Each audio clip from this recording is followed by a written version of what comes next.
नमस्कार मित्रांनो, सुस्वागतम. घरोघरी मातीच्या चुली या मालिकेच्या आजच्या भागामध्ये आता ऋषिकेश ऑफिसला जायला निघतो. जानकी त्याची पूर्ण काही तयारी करून देते. त्याची बॅग वगैरे आहे ते सगळं काही हातात देते आणि म्हणते की ऋषिकेश, तुम्हाला एक विचारू का? त्यावरती ऋषिकेश म्हणतो की हो बोल ना, काय बोलायचं होतं. तेव्हा जानकी म्हणते की हे बघा, तुम्ही एक काम करताल का? ऐश्वर्याला घेऊन तुमच्यासोबत ऑफिसला जाताल का? इथून पुढे ऐश्वर्या ऑफिसमध्ये जात राहील. त्यावरती आता ऋषिकेश म्हणतो की मला माहिती आहे, जेणेकरून घरातील वाद मिटतील आणि ऐश्वर्या जास्तीत जास्त वेळ ऑफिसमध्ये राहील, त्यामुळे घरामध्ये वाद काही होणार नाही. तेव्हा आता हे ऐकल्यानंतर जानकी म्हणते की तुम्ही तर खूपच हुशार आहात.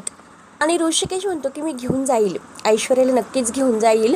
आणि मला माहिती नाही की हे दिवस असे कुठपर्यंत असतील. जितक्या दिवस शक्य होईल तितके दिवस करता येईल. त्यावरती आता जानकी म्हणते, हे बघा ऋषिकेश, शक्य आहे तितके दिवस आपण नाही सांगू शकत, परंतु प्रयत्न करत राहणं हे खूप गरजेचं आहे. आणि हे घर विखरून देणार नाही असं मी नानांना वचन दिलेलं आहे. आणि किती काही झालं तरी नानांना दिलेलं वचन मी पूर्ण करणारच आहे. आणि त्यासाठी जानकीला ऋषिकेशची पूर्णपणे पाठिंबा असतो. त्यानंतर आता इकडे सयाजीराव ह्या मायाला भेटण्यासाठी जेलमध्ये येतो आणि तिला म्हणतो की हे बघ, माझा नाईलाज होता म्हणून मात्र मला त्यांच्या बाजूने साक्ष द्यावीच लागली.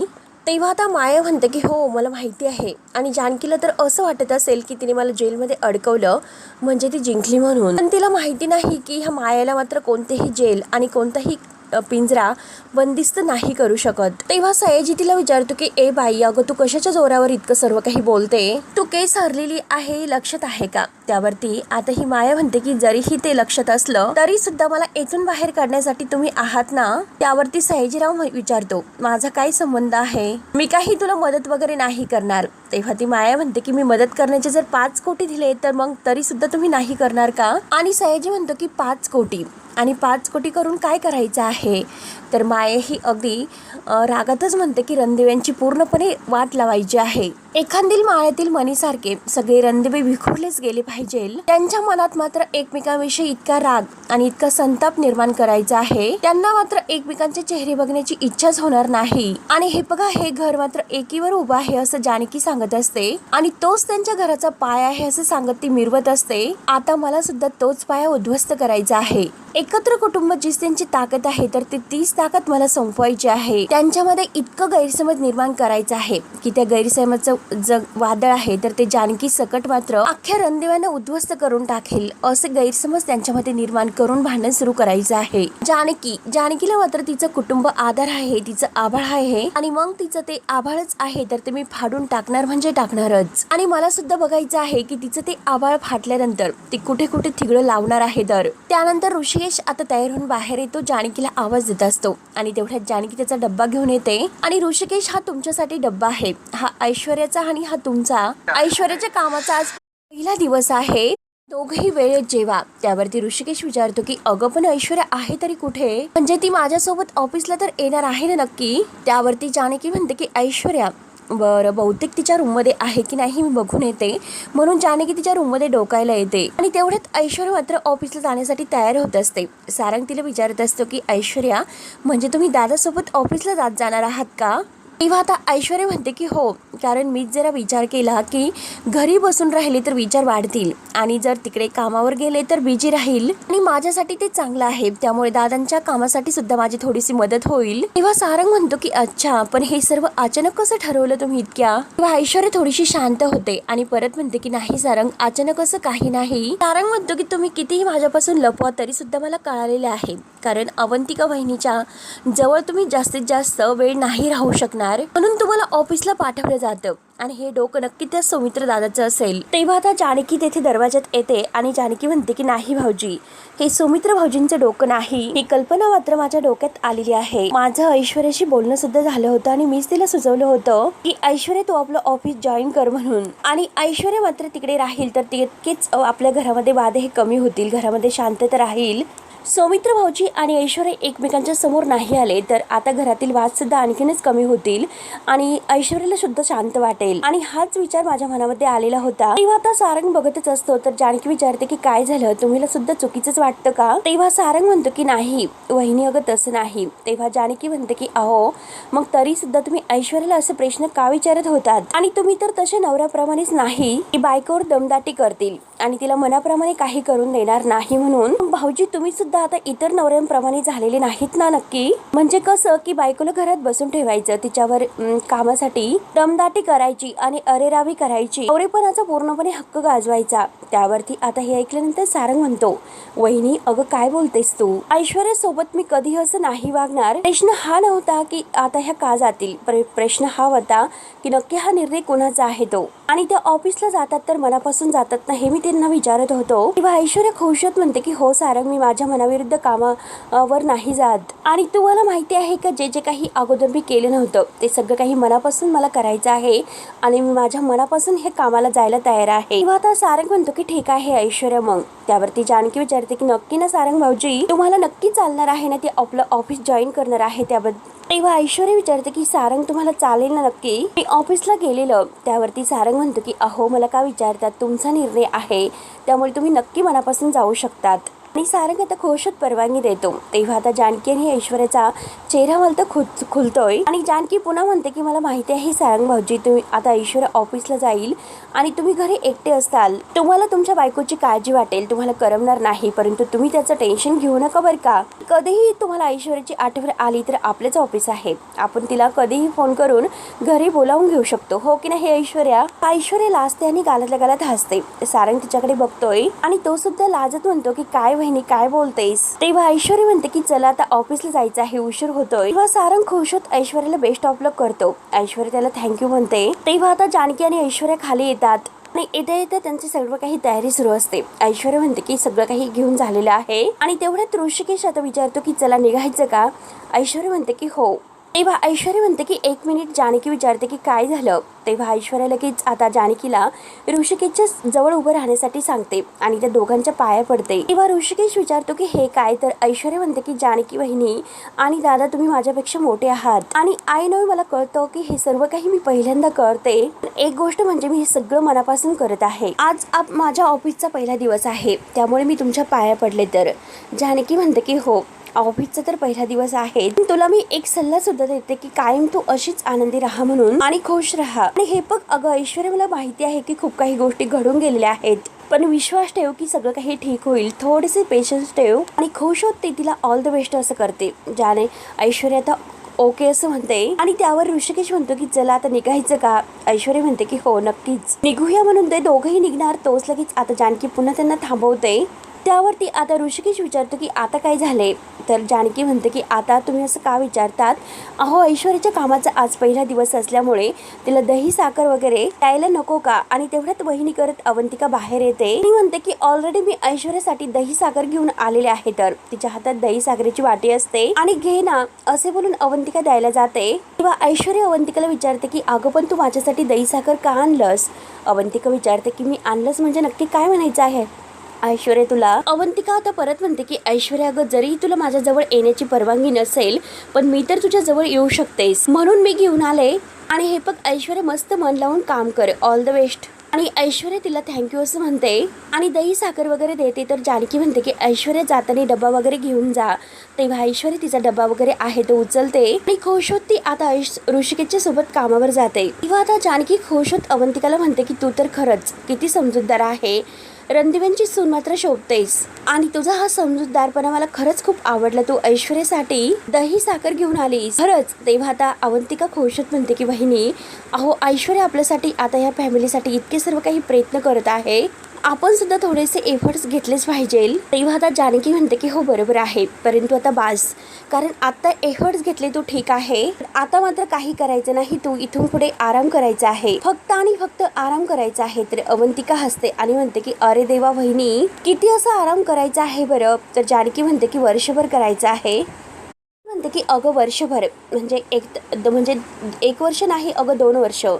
प्रेग्नेन्सीनंतर 1 वर्ष आणि त्या अगोदर 1 वर्ष, अगदी 2 वर्ष तुला हा चांगला आराम करायचा आहे. ते ऐकल्यानंतर आता अवंतिका म्हणते की बापरे, काय बोलतात वहिनी. आणि वहिनी ऐका ना प्लीज. अहो सगळेजण तर असं म्हणतात की प्रेग्नेन्सीमध्ये काम तर करतच राहिलं पाहिजे, मग त्रास होत नसतं. हे सर्व खरं आहे का? तेव्हा जानकी म्हणते की हो खरं आहे. सुरुवातीचे 3 महिने जरा जास्तच काळजी घ्यावी लागते, खूप काही सांभाळावं लागतं. त्यामुळे आपल्याला मात्र आता सांभाळायचं आहे की नाही, त्यामुळे आता बाद झालं. आता मात्र तू आराम कर. आणि काय ग अवंतिका, तू काही खाल्ले की नाही मला सांग बरं. आणि अवंतिकाला काहीतरी खायला ती आता रूम मध्ये घेऊन येते. त्यानंतर आता इकडे नाना हे फोनवर बोलतात आणि शर्वरीशी बोलत असतात की शर्वरी, हो मला कळतं की तुला अडचण होत आहे, त्यामुळे मी खरंच नक्की येत आहे. आणि तेवढ्यात फोन ठेवल्यानंतर सुमित्रा रूममध्ये येते आणि विचारते की काय हो, काय झालं? शर्वरी नक्की काय बोलत होती, काय म्हणायचं होतं तिला? तेव्हा आता नाना म्हणतात की अगं काही नाही, आणि लवकर ये असं सांगते. आणि तिची जरा गैरसमज होते, तिला कोणत्या तरी कॉन्फरन्ससाठी जायचं आहे आणि तिच्या मुलाजवळ काहीतरी आता आपलं सगळं कोणीतरी लक्ष ठेवायला हवं आहे, त्यासाठी मात्र ती मला तिकडे बोलावते. त्यावरती आता सुमित्रा विचारते की अहो पण तिकडे तर तिच्याकडे बाळाला सांभाळण्यासाठी त्या मावशी तर होत्या ना, आणि त्या तर त्या मुलाला सांभाळतात. त्यावरती नाना म्हणतात की हो आहे ग, घरातील काम आणि मूल ह्या दोन्ही जबाबदाऱ्या मात्र ते एकट्या बाईवर टाकून कसं जमेल बरं? तूच विचार कर, ती हे सर्व एकटं कसं हँडल करू शकते. तेव्हा सुमित्रा म्हणते की तुम्ही एक काम करा, मला नाही येता येणार आणि मला हे सर्व नाही जमणार, कारण मला घरातील काही जबाबदारी असतात. कारण जानकी घरात एकटं काम किती हँडल करणार आहे, तिला सुद्धा काही मदत करायला नको का इथे कोणी? नाना म्हणतात की हो अगं तुझं सगळं काही बरोबर आहे, परंतु शर्वरीने मात्र विमानाची तिकीट काढून पाठवली की नाही, तिचे पैसे वाया घालून कसं चालेल बरं? तूच विचार कर. तेव्हा सुमित्रा म्हणते की हे बघा तुम्ही काही काळजी करू नका, मी जानकीला मात्र शर्वरीशी बोलायला सांगते आणि अवंतिका बद्दल सुद्धा सर्व काही सांगायला पाहिजे शर्वरीला मात्र ती म्हणजे नक्की समजून घेईल आणि शर्वरी सुद्धा जानकीचं ऐकेल. त्यामुळे तुम्ही काही काळजी करू नका, तुम्ही तुमची सर्व तयारी करा आणि सुमित्रा तुम्हाला नक्की आता तिथे मुंबईपर्यंत सोडवायला, तुम्ही तोपर्यंत सर्व तयारी करून घ्या बरं. आणि चालेल ना तुम्हाला आता हे सर्व? तर नाना म्हणतात की अगं न चालायला तर काय झालं, पण अगोदर सुमित्राला विचार की तो त्याच्या बायकोला सोडून यायला तयार आहे किंवा नाही. तेव्हा आता सुमित्रा म्हणते की तुम्ही काही काळजी करू नका, मी त्याला नक्की विचारते, त्याची समजूत वगैरे काढते, तुम्ही तोपर्यंत तयारीला लागा, बॅग वगैरे भरायला घ्या. तेव्हा नाना म्हणतात की हो हो हो ठीक आहे. आणि सुमित्रा आता सौमित्र करत त्याच्या रूममध्ये येते, त्याला आवाज देत असते. तर सौमित्र म्हणतो की आई बोल ना. सुमित्रा म्हणते की हो ती इथेच आहे वाटतं, आणि हे बघ जरा तुझ्याशी बोलायचं होतं. आणि सौमित्र, मी जर तुला एक काम सांगितलं तर तू नक्की ते करशील का? किंवा सौमित्र म्हणतो की अगं बोल ना आई, काय काम होतं? त्यावरती आता सुमित्रा म्हणते की हे बघ तुझ्यावर एक जबाबदारी टाकली तर ती तू नक्की करशील ना, पार पाडशील ना, आणि तू नक्की जाशील का? त्यावरती आता सौमित्र म्हणतो की अगं पण मी जाईल, पण नक्की काय काम आहे त्याबद्दल तरी सांग. सुमित्रा म्हणते की अरे मला माहिती आहे की तू नक्की जाशील, परंतु अगोदर काम काय आहे ते तर माहिती करून घे. नक्की आता म्हणजे तुला जावं लागेलच. त्यावरती सौमित्र म्हणतो की हो, परंतु नक्की जायचं कुठे आहे, तू कशाबद्दल बोलत आहे? तेव्हा सुमित्रा म्हणते की अरे शर्वरीकडे. सौमित्र म्हणतो की काय शर्वरीकडे, आणि ते कशासाठी? आणि हे बघा आता सौमित्र जे काही विचारतो ते सुमित्रा सांगायला तयार होते की अरे सांगते जरा धीर धर, कारण आता मगाशी शर्वरीचा कॉल यांना आला होता आणि ती कुठल्या तरी काही कॉन्फरन्ससाठी बँगलोरच्या बाहेर जाणार आहे. तर ती घरी मात्र आता ती मुलांना असं कसं सोडून जाणार बरं? त्यामुळे आता ती मला तिकडे बोलवत होती, यांना तिकडे बोलवत होती, आणि अवंतिकाला सोडून मात्र आता काही जाणं हे बरोबर नाही. म्हणून मला असं वाटलं की नक्की मात्र यांनाच योग्य आहे, हेच मात्र आता जाऊ शकतात, माझं तर काही जाणं होणारच नाही. अवंतिका येथे प्रेग्नेंट आहे, तिची काळजी वगैरे करावी लागेल, त्यामुळे मी नाही आत्ता येऊ शकत, आणि म्हणून मला असं वाटतं की तू त्यांना नक्कीच तेथे सोडून येशील का? त्यावरती आता लगेच सुमित्र म्हणतो की हो चालेल ना, त्यात काही इतकं, मी सगळं काही करेल व्यवस्थित. सुमित्रा म्हणते की हो. आता आई जेव्हा म्हणते की आज रात्रीचं तिकीट आहे, त्यामुळे तुला मी सांगते की तू त्यांना सोडून येशील का तिकडे? तेव्हा सौमित्र म्हणतो की आई पण अगदी इतक्या लवकरात लवकर अवंतिकाला सोडून कसं जाणं शक्य आहे बरं मला तिकडे, आणि कसं जाऊ शकतो? त्यामुळे आता सौमित्रच्या डोक्यात एक प्लॅन येतो, मी एक काम करतो आई, मी अवंतिकालाच घेऊन तिकडे जातोय. आणि तेवढं तेथे जानकी येते. जानकी म्हणते की काही गरज नाही, कारण या परिस्थितीत अशा प्रवास करणं हे खूप अगदी धोकादायक असतं, टाळावं तो प्रवास करणं, कारण प्रेग्नेन्सीमध्ये सुरुवातीचा काळ आहे तो जरा नाजूकच असतो आणि मग अशा अवस्थेत प्रवास करणं योग्य नसतो, हो की नाही आई? आणि हे बघा मला कळतं की तुम्हाला अवंतिकाची किती काळजी आहे आणि ती अशा परिस्थितीत सुद्धा ओके आहे, त्यामुळे तुम्ही प्लीज तिची काळजी इतकी करू नका. आणि हे बघा मी अवंतिकाची पूर्णपणे काळजी वगैरे घ्यायचा शब्द दिलेला आहे आणि मी नक्की तिची पूर्णपणे काळजी वगैरे घेईल, तुम्ही काही काळजी करू नका. आणि तुमचा नक्की माझ्यावर विश्वास तर आहे ना? मग कशाला मात्र अवंतिकाची तुम्ही काळजी करतात, मी आहे ना तिच्यासोबत तिची काळजी घेण्यासाठी. तेव्हा आता सौमित्राला जानकीचं म्हणणं पटतं, तो लगेच तयार होतो आणि हो असं म्हणतो. सुमित्रा म्हणते की हो म्हणजे तुझा होकर आहे, तू नक्की जायला तयार आहे तर. आणि हे बघ तू सुद्धा तुझी तयारी कर, मी यांना सुद्धा बॅग भरायला सांगितलेली आहे. तेव्हा सौमित्र म्हणतो की ठीक आहे आणि लगेच तो आपला लॅपटॉप घेऊन आता रूम मध्ये येतोय. त्यानंतर आता सुमित्रा जानकीला म्हणते की अगं परवा तू ताज्या कैरीचं लोणचं घातलेलं आहे, ते शर्वरीसाठी दे जरा, कारण तिला तुझ्या हातचं लोणचं फारच आवडतं.